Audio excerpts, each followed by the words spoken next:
अरे ये सलीम भैया की गाड़ी से आईफोन चुरा रहा है। इसे तो मैं अभी बताता हूँ।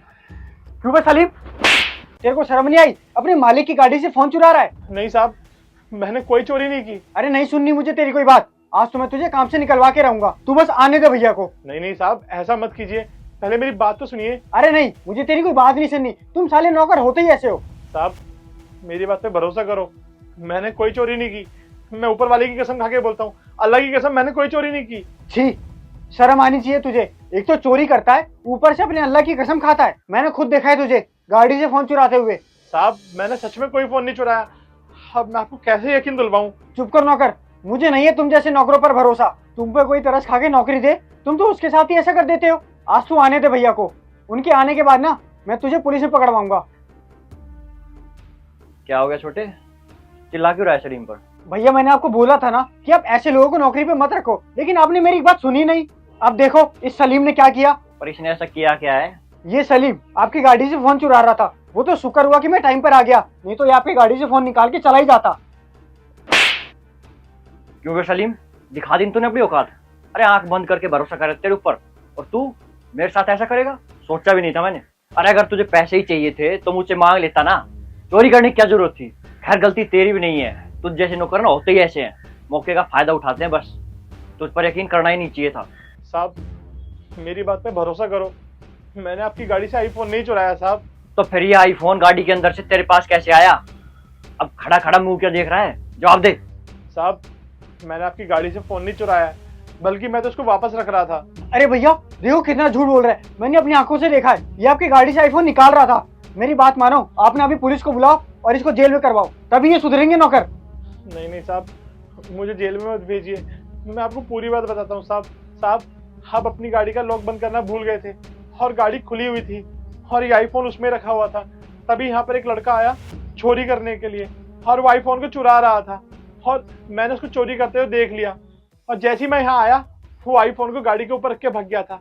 और साहब जैसे ही मैंने इस आईफोन को उठाया तो छोटे साहब आ गए। उनको लगा कि आईफोन मैं चुरा रहा था। साहब मैंने चोरी नहीं करी है साहब, अल्लाह की कसम साहब। अभिषेक क्या बोल रहा है ये? कहीं ऐसा तो नहीं कि तुझे गलतफहमी हो रही हो? अच्छा, मतलब आपको अभी भी मेरे ऊपर भरोसा नहीं हो रहा है? आपको इस सलीम की बातों पर विश्वास हो रहा है, जबकि इनका विश्वास हमें कभी नहीं करना चाहिए। पर कोई बात नहीं, आप अभी रुको, मैं भी सोसाइटी के मैनेजर से ना यहाँ की सीसीटीवी फुटेज मंगा लेता हूँ, तब आपको विश्वास हो जाएगा मेरी बात पे। हाँ ठीक है, तुम जल्दी से वीडियो मंगवाओ। ठीक है, अभी मंगवाता हूँ। हेलो मैनेजर साहब, गेट नंबर 1 के रास्ते की ना पिछले 1 घंटे की फुटेज भेजो मेरे को। ठीक है,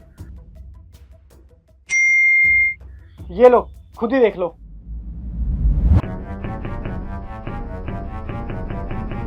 या अल्लाह तेरा बहुत बहुत। मेरे मालिक की गाड़ी में से फोन चोरी कर रहा है।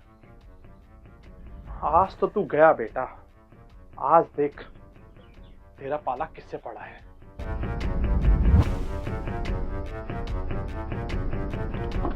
क्यों बे चोर, मेरे मालिक का फोन चुरा हुआ है? हाँ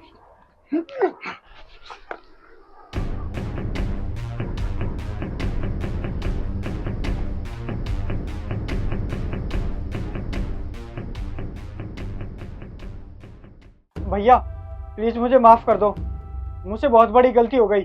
जो मैंने आपको चोर समझा, बल्कि आपने तो आईफोन चोरी होने से बचाया है और मैंने आपको ही चोर समझ लिया। मैंने आपको कितना उल्टा सीधा बोल दिया। प्लीज सलीम भाई मुझे माफ कर दो, मुझसे बहुत बड़ी गलती हो गई। हाँ सलीम भाई, मुझे माफ कर देना, मैंने बिना सोचे समझे आपको इतना कुछ उल्टा सीधा बोल, कितनी बदतमीजी से बात करी मैंने आपसे। हो सके तो मुझे माफ कर देना। कोई बात नहीं साहब, आप माफी मत मांगिए। छोटे साहब को जैसा लगा, जैसा उन्होंने देखा, जैसा सुना, उनको वैसे ही लगा। उन्हें लगा कि मैं आईफोन को चोरी कर रहा हूँ। पर साहब गलती आप लोगों की नहीं है। हम लोगों के बारे में लोग यही सोचते हैं कि हम लोग भरोसे के लायक नहीं होते। पर साहब मैं जाते जाते एक बात बोलना चाहूँगा कि हमेशा ना सामने वाले की बात सुननी चाहिए कि वो कहना क्या चाहता है, क्योंकि कई बार ना हम जैसे लोगों को मौका नहीं मिल पाता अपनी बात जाहिर करने का। मोरा, हाँ बताओ। तुमने एसी की सर्विस के लिए कोई बुकिंग करी थी क्या?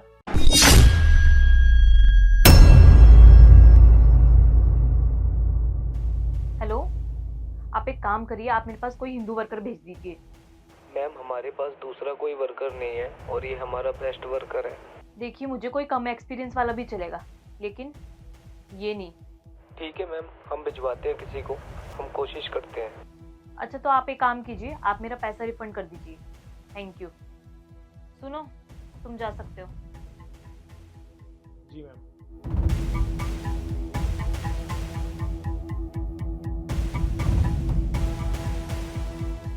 अरे तुमने उससे कौन सा रिश्तेदारी बनानी थी, अपना काम करवाते और भेज देते। अरे तुम्हें पता नहीं है क्या ये लोग कैसे कैसे होते हैं? तुम न्यूज़ वगैरह नहीं देखते क्या?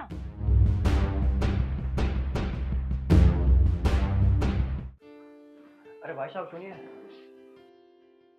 जी सर। वो मेरी वाइफ के बिहेवियर के मैं आपसे हाथ जोड़ के माफी मांगता हूँ। उसने जो भी कुछ कहा उसके लिए दिल से सॉरी। उसकी बातों का बुरा मत मानना। अरे सर, माफी मांगने की क्या जरूरत है, ये सब तो हम लोगों के साथ होता रहता है। मैडम ने तो फिर भी थोड़ा तमीज से बात करा, प्यार से बोला कि यहाँ से चले जाओ, वरना कई जगह तो लोग हमें घुसने भी नहीं देते हैं। ये तो नॉर्मल है हमारे लिए। अच्छा क्या आप मेरी एक मदद करोगे? मदद? कैसी मदद सर?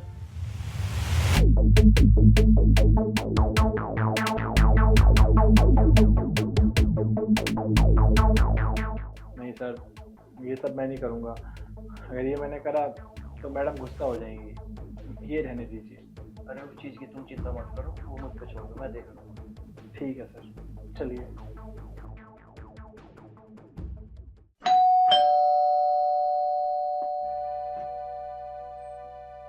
आइए, मैं आपका ही वेट कर रही थी। जी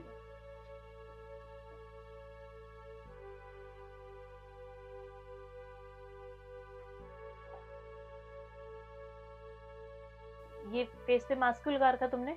वो मैम मुझे ना कोल्ड है तो कस्टमर की सेफ्टी के लिए लगा रखा है बस। अच्छा कुछ लोगे? चाय कॉफी? नहीं मैम, कुछ भी नहीं।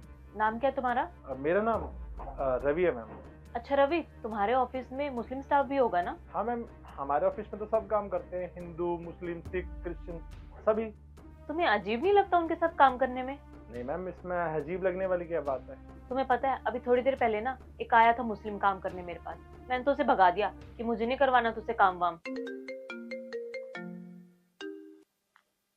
हेलो मैम हमने वर्कर भेज दिया है, वो आता होगा आपके पास।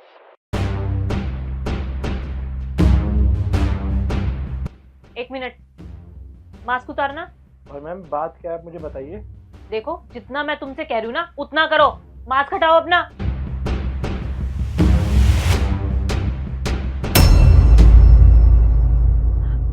अजय, अजय जल्दी आओ। क्या हो गया, क्यों चिल्ला रही हो? अजय मैंने बोला था ना तुम्हें इन जैसे लोगों पे विश्वास नहीं करना चाहिए। मैंने इसे मना किया था हमारे घर आने से, लेकिन देखो ये फिर से आ गया यहाँ पे, और इस बार तो ये भेष बदल के आया यहाँ पे। इसे शर्म नहीं आती? मैं ना इसके खिलाफ पुलिस कंप्लेन करूंगी, छोड़ने नहीं वाली मैं इसे। अरे शांत हो जाओ, इसे ये सब करने के लिए मैंने ही कहा था। तुमने कहा था, लेकिन क्यों? तुम जानते नहीं हो ये लोग कैसे होते हैं। ये सब मैंने तुम्हें रियलाइज करवाने के लिए किया था। एक बात बताओ, अभी तुम्हें नहीं पता था ये मुस्लिम है और ये अपना काम करके चले जाता, क्या फर्क पड़ जाता? कोई फर्क नहीं पड़ता मायरा, फर्क सिर्फ सोच का है। हम लोग ये सोच के बैठे कि दूसरी कौम के लोग खराब है। अजय तुम न्यूज चैनल नहीं देखते क्या? इनके लोग करते क्या हमारे साथ? अरे न्यूज चैनल, सोशल मीडिया और ये सब ना आधा सच दिखाते हैं, इनकी बातों में कोई हकीकत नहीं होती। अरे तुम मुझे खुद बताओ, कभी हकीकत में और रियल लाइफ में तुम्हें किसी मुस्लिम ने परेशान किया है क्या? और भैया आप बताओ, आपको किसी हिंदू फ्रेंड ने या हिंदू वर्क करने का भी परेशान किया है? हमें भी कभी किसी मुस्लिम ने परेशान नहीं किया। इनफैक्ट मेरे तो कुछ मुस्लिम दोस्त है, बहुत अच्छे दोस्त हैं, हम लोग एक साथ खाना खाते हैं। लेकिन हम जैसे कुछ लोग अपनी ऐसी सोच बना लेते हैं सिर्फ और सिर्फ ये न्यूज़ और ये मूवीज ये सब देख देख कर, लेकिन हकीकत में ऐसा कुछ नहीं होता है। देखो मैं मानता हूँ अच्छे और बुरे दोनों लोग होते हैं, लेकिन हर धर्म में होते हैं वो। अब ऐसा तो नहीं है कि कुछ लोगों की वजह से हम हर धर्म को और हर कम्युनिटी को बुरा समझने लग जाए। इसलिए आज के बाद किसी भी दूसरे धर्म या दूसरी कौम के लोगों को जज करने से पहले आज जो ये सब हुआ है इसको एक बार याद कर लेना। और भैया मैं आपसे फिर से हाथ जोड़ के माफी मांगता हूँ। मुझे अपनी बीवी को जो समझाना था, जो सिखाना था, वो मैंने कर दिया। अब समझना ना समझना वो इसकी अपनी मर्जी है। अभी आज के लिए आप जा सकते हो।